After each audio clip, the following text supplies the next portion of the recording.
بسم الله الرحمن الرحيم الحمد لله نحمده ونستعينه ونستغفره والصلاة والسلام على نبينا محمد وعلى آله وصحبه أجمعين أما بعد فأعوذ بالله من الشيطان الرجيم بسم الله الرحمن الرحيم يوم يحشر أعداء الله إلى النار فهم يوزعون حتى إذا ما جاءوها شهد عليهم سمعهم وأبصارهم وجلودهم بما كانوا يعملون وقالوا لجلودهم لما شهدتم علينا قالوا أنطقنا الله الذي أنطق كل شيء وهو خلقكم أول مرة وإليه ترجعون وما كنتم تستترون أن يشهد عليكم سمعكم ولا أبصاركم ولا جلودكم ولكن ظننتم أن الله لا يعلم كثيرا مما تعملون وذلكم ظنكم الذي ظننتم بربكم أرداكم فأصبحتم من الخاسرين. اللہ تبارک و تعالی نے کفار کی سرکشی اور ان کی دلیری اور حشر کے میدان میں ان کے جھوٹ کا پردہ فاش کیا ہے. یہ دنیا میں بھی مکار ہیں اور آخرت میں بھی مکار رہیں گے. ظاہر ہے جو اپنے منعم حقیقی کا نہ ہو وہ بھلا کسی کا کیا ہو سکتا ہے. منعم حقیقی کا مطلب یہ ہے کہ جس نے ان پر انعام و احسان کیا، اکرام کیا، ان کو پیدا کیا، ان کو ساری سہولیات دیں. جب یہ اس کے نہیں ہوئے تو پھر یہ کسی کے کیا ہو سکتے ہیں؟ کسی کے نہیں ہو سکتے. چنانچہ اللہ تبارک و تعالی فرماتے ہیں یاد کرو اذکر یوما، یاد کرو اس دن کو جب کہ جمع کیے جائیں گے اللہ کے تمام دشمن. اللہ نے ان کو اپنا دشمن قرار دیا. یاد کرو اس دن کو جب کہ جمع کیے جائیں گے اللہ کے تمام دشمن جہنم کے پاس. فہم یوزعون، تو وہ ترتیب سے رکھے جائیں گے. جو جتنا بڑا مجرم ہوگا وہ اتنا ہی آگے رہے گا.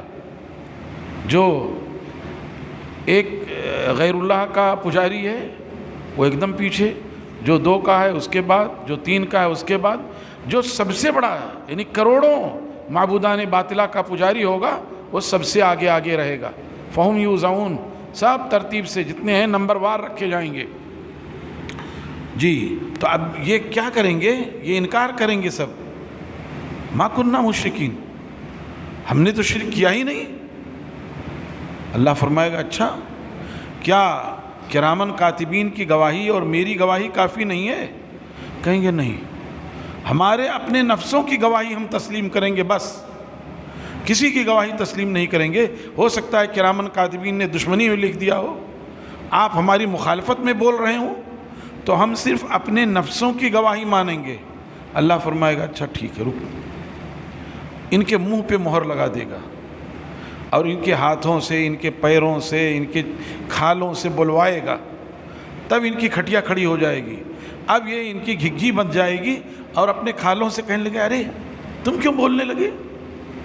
میں تو تم کو بچانے کے لیے، تم کو نرم ملائم رکھنے کے لیے، تمہاری حفاظت کے لیے نہ جانے کیا کیا کرتا رہا، تم میرے خلاف بول رہے ہو. تو اعضا کہیں گے بھائی ہمارا کیا ہے؟ جو ذات سب کو بلواتی ہے، جس نے سب کو گویائی دی ہے، بولنے کی طاقت دی ہے، وہ ہم سے بلوا رہا ہے، ہمارا کیا اختیار ہے؟ جیسے لوگ کہیں گے زمین جب خزانے اگل دے گی تو لوگ کہیں گے ما لہا، اس زمین کو کیا ہو گیا کہ جس خزانے کو تلاش کرنے کے لیے ہم نے لاکھوں خون کیے، نہ جانے کتنا خون بہا دیا. ہٹلر اور مسولینی نے، آج کے دور کے ہٹلر اور مسولینی نے، امریکہ بہادر نے نہ جانے کتنوں کا خون بہا دیا. اب وہ اچانک سارے خزانے اوپر، کہیں گے ما لہا، اس زمین کو ہو کیا گیا؟ یومئذ تحدث اخبارها بان ربک اوحی لها. اس دن زمین خبر دے گی کہ رب نے اس کو حکم دیا ہے، اور اس کے حکم سے سرتابی کس کو ہے؟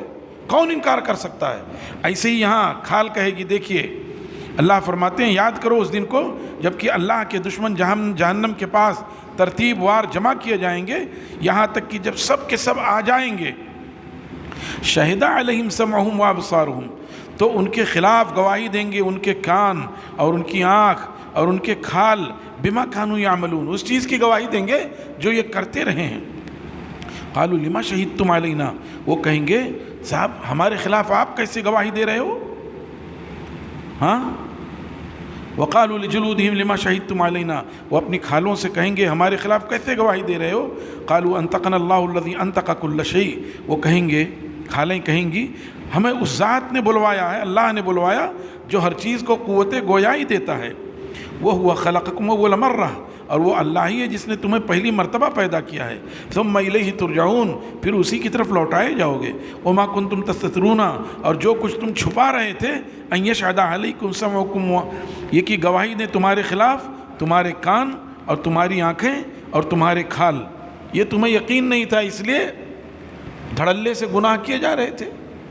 اگر تم کو ڈر ہوتا کہ کل کسی وقت اچانک یہ ہمارے ہاتھ اور پیر اور ہماری کھال گواہی دے گی تو ان سے بھی چھپنے کی کوشش کرتے، جیسے لوگوں سے چھپ رہے تھے، جیسے اپنے علم میں 70,000 پردوں میں چھپ کر رہے تھے تو یہ سمجھ رہے تھے کہ اللہ سے چھپ گئے، ایسے ان سے بھی چھپتے، لیکن کہا گیا نہیں، یہ تمہاری بھول تھی، وَلَكِنْ ظَنَنْتُمْ أَنَّ اللَّهَ لَا يَعْلَمُ كَثِيرًا مِّمَّا تَعْلَمُونَ، لیکن تمہارا یہ گمان تھا کہ اللہ تعالیٰ بہت ساری چیزوں کو نہیں جانتا جسے تم کیے جا رہے ہو، وَذَلِكُمْ ظَنُّكُمُ الَّذِي ظَنَنْتُمْ، اور یہ تمہارا باطل گمان تھا، یہ تمہارا غلط گمان تھا جو تم سوچ بیٹھے تھے اپنے رب کے تعلق سے، ارداکم، اسی گمان نے تمہیں ہلاک کر دیا، فَأَصْبَحْتُم مِّنَ الْخَاسِرِينَ، اب تم خسارہ اٹھانے والوں میں سے ہو گئے، اب چاہے تم صبر کرو یا صبر نہ کرو، فَإِن يَصْبِرُوا فَالنَّارُ مَثْوًى لَهُمْ، اب اگر وہ صبر کریں تو جہنم تو ان کا ٹھکانہ ہے ہی، وَإِن يَسْتَعْتِبُوا فَمَا هُم مِّنَ الْمُعْتَبِينَ، اور اگر وہ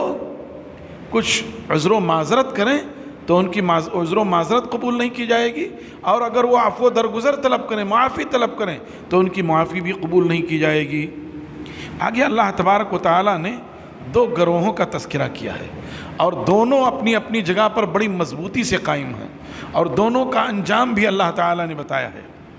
وقال الذين كفروا لا تسمعوا لهذا القرآن والغوا فيه لعلكم تغلبون فلنذيقن الذين كفروا عذابا شديدا ولنجزينهم أسوأ الذي كانوا يعملون ذلك جزاء أعداء الله النار لهم فيها دار الخلد جزاء بما كانوا بآياتنا يجحدون وقال الذين كفروا ربنا أرنا الذين أضلانا من الجن والإنس نجعلهما تحت أقدامنا ليكونا من الأسفلين إن الذين قالوا ربنا الله ثم استقاموا تتنزل عليهم الملائكة ألا تخافوا ولا تحزنوا وأبشروا بالجنة التي كنتم توعدون نحن أولياؤكم في الحياة الدنيا وفي الآخرة ولكم فيها ما تشتهي أنفسكم ولكم فيها ما تدعون نزلا من غفور رحيم۔ یہ دو مضبوط گروہ ہیں، ایک کفار کا گروہ ہے جو مضبوطی سے اللہ کے راستے سے ہٹانے پر اور اللہ کے راستے سے روکنے پر اٹا اور ڈٹا ہے، وہ یہ چاہتا ہے کہ لوگ اللہ کی کتاب کو سن نہ سکیں، جب اللہ کی کتاب پڑھی جائے تو تالیوں سے، شور شرابے سے اللہ کی کتاب کی آواز کو مدھم کر دو، روک دو، اور پھر ان کا انجام بتایا گیا۔ دوسرا گروہ وہ ہے جو صاحب ایمان ہے، وہ بھی استقامت پر ہے، مضبوطی سے جمع ہوا، جب اس نے کہہ دیا کہ ہمارا رب اللہ ہے تو کہہ دیا، اس راستے میں جتنی مصیبتیں آئیں، بلائیں آئیں، مشقتیں آئیں، پریشانیاں آئیں، خوش دلی سے اس کو جھیلنا ہے، تو اس کا بھی انجام اللہ تعالیٰ نے بتایا۔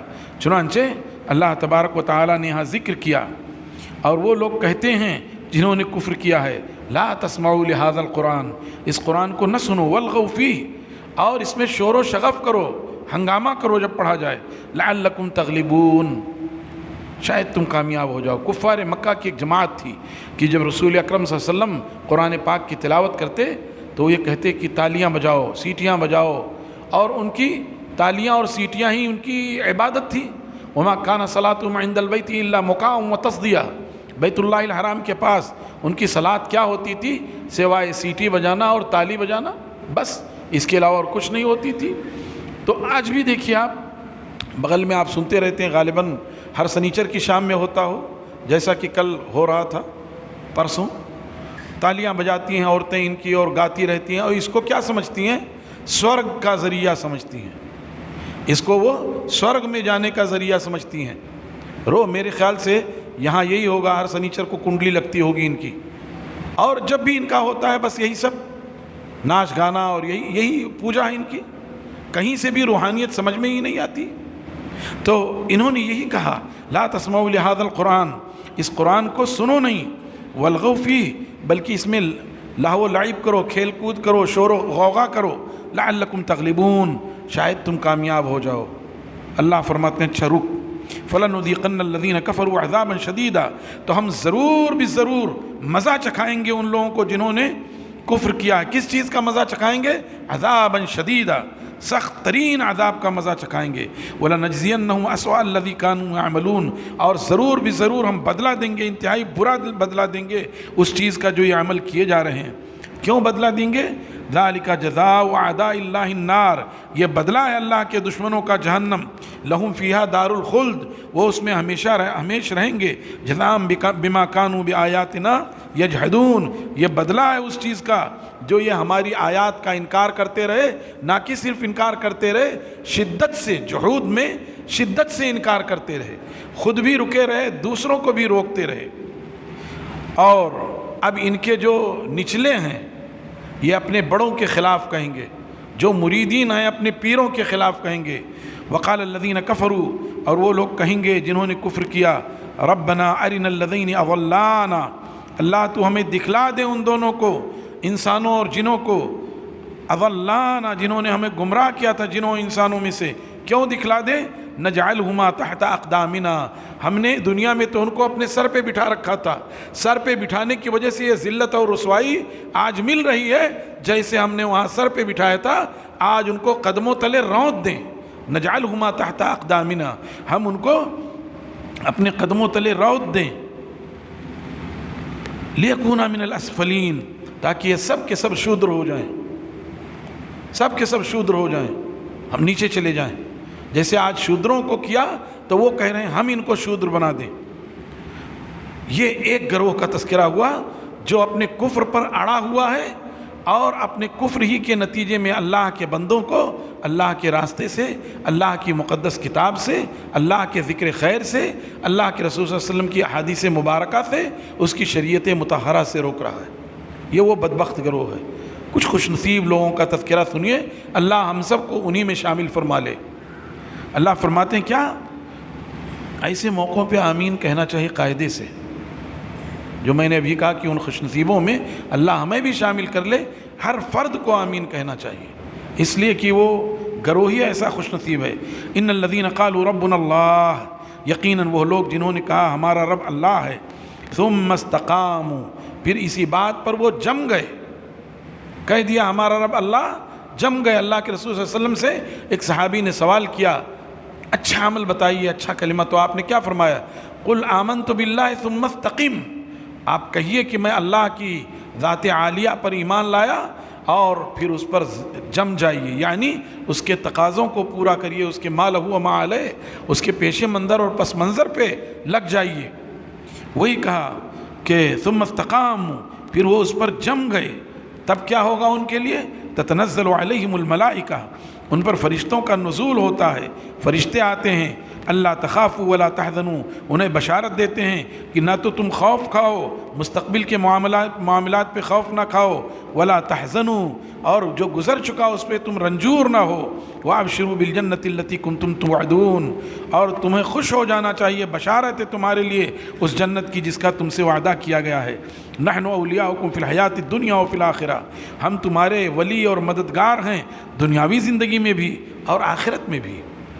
متقین کے ساتھ فرشتے ہوتے ہیں، آپ یہ بیٹھے ہوئے ہیں، آپ کی اس مجلس کو گھیرے ہوئے ہیں، نیک کام کر رہے ہوتے ہیں، آپ کے ساتھ وہ معاون ہیں، اپنی جگہ پر صلاۃ کے بعد جب تک بیٹھے ہوئے ہیں، جب تک آپ ذکر و اذکار میں ہیں، فرشتے آپ کے لیے دعا کر رہے ہیں اللہم اغفر لہ اللہم ارحمہ، جب تک آپ ذکر و اذکار میں ہیں، اور جب تک حدث لاحق نہیں ہوتا اس وقت تک وہ آپ کے لیے دعا کر رہے ہوتے ہیں۔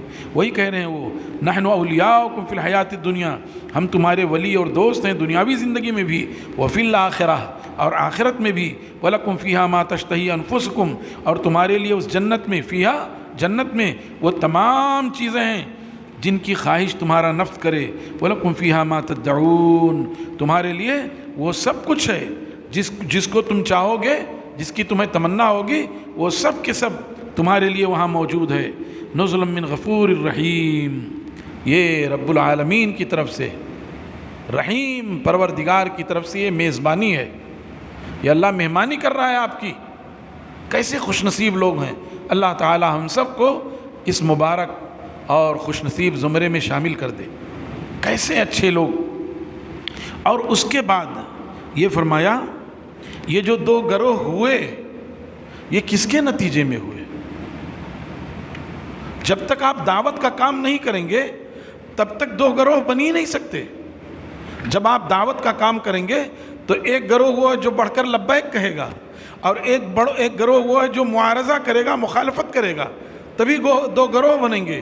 اور آپ کی امتیازی شان یہ ہے کہ تأمرون بالمعروف و تنہون عن المنکر، لوگوں کو بھلائیوں کا حکم دیتے ہو اور برائیوں سے روکتے ہو، اور بھلائیوں کا حکم دینا اور برائیوں سے روکنا یہی تو دعوت ہے۔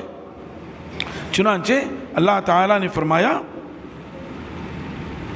وَمَنْ أَحْسَنُ قَوْلًا مِّمَّنْ دَعَا إِلَى اللَّهِ وَعَمِلَ صَالِحًا وَقَالَ إِنَّنِي مِنَ الْمُسْلِمِينَ، اس شخص کے بات سے بڑھ کر اچھی بات اور کس کی ہو سکتی ہے؟ وَمَنْ أَحْسَنُ قَوْلًا، اور اس سے اچھی بات اور کس کی ہو سکتی ہے؟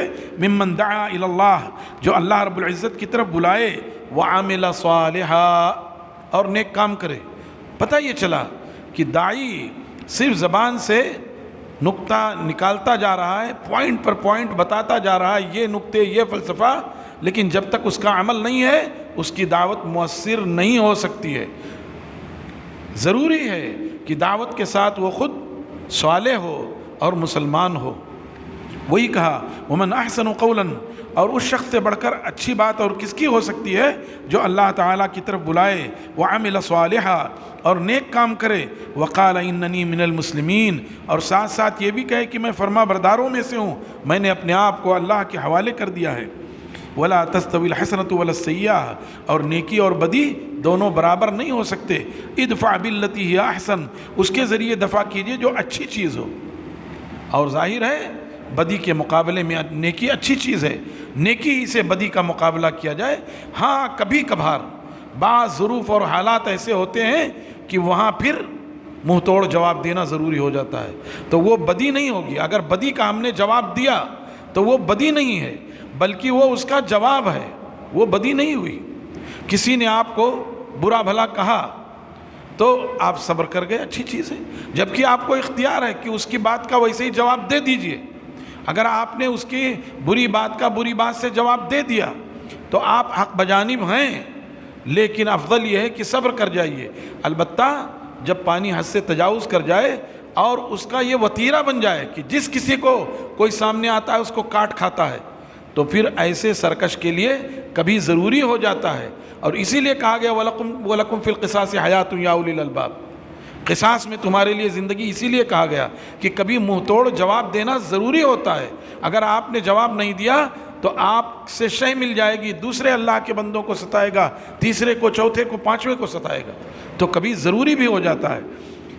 وہی کہا گیا وَلَا تَسْتَوِي الْحَسَنَةُ وَالسَّيِّئَةُ وَلَا السَّيِّئَةُ، نیکی اور بدی برابر نہیں ہو سکتے۔ ادفع باللتی ہی احسن، تم دفاع کرو اس چیز کے ذریعے جو اچھی ہو۔ اگر تم بدی کا بدلہ نیکی سے دیتے ہو کیا ہوگا؟ فَإِذَا الَّذِي بَيْنَكَ وَبَيْنَهُ عَدَاوَةٌ، تو اچانک وہ شخص کہ آپ کے اس کے درمیان دشمنی تھی، وہ آپ کا کٹر مخالف تھا، کیا ہو جائے گا؟ كَأَنَّهُ وَلِيٌّ حَمِيمٌ، گویا وہ آپ کا جگری دوست ہو گیا۔ وَمَا يُلَقَّاهَا إِلَّا الَّذِينَ صَبَرُوا، اور اسے حاصل نہیں کر سکتے، اسے پا نہیں سکتے سوائے ان لوگوں کے جنہوں نے صبر کیا، اور اسے حاصل نہیں کر سکتے، پا نہیں سکتے مگر نصیبے والے پا سکتے ہیں۔ گویا صبر ضروری ہے، حق کے راستے میں صبر بڑی اہم چیز ہے، اور جو صبر کرتا ہے اور جو اللہ تعالیٰ سے توفیق مانگتا ہے وہی یہ قوت، یہ صلاحیت، ورنہ عام طور پہ آدمی بدی کا جواب بدی سے دے دیتا ہے، آپے سے باہر ہو جاتا ہے۔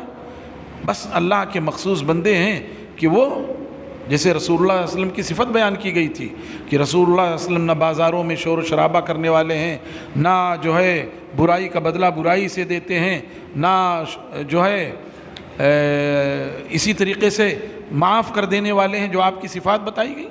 تو آپ برائی کا بدلہ برائی سے نہیں، بھلائی سے دیا کرتے تھے۔ لیکن کبھی ضرورت پڑ گئی تو آپ نے پھر کہہ دیا. جیسے کیا ہوا، ابی ابن خلف جو تھا کمینہ، وہ رسول اللہ صلی اللہ علیہ وسلم کو جب بھی دیکھتا تھا کہتا تھا یہ میرا گھوڑا ہے نا، اس کو پال رہا ہوں، اس پہ چڑھ کے تم کو قتل کروں گا. آپ خاموش رہتے، کچھ نہیں بولتے. بار بار جب اس نے کہا تو ایک دن آپ نے کہہ ہی دیا، تو مجھے کیا قتل کرے گا، میں تجھے قتل کروں گا. ہوا یہ کہ غزوہ احد میں رسول اللہ صلی اللہ علیہ وسلم کے نیزے کی انی معمولی طور پہ لگ گئی تھی.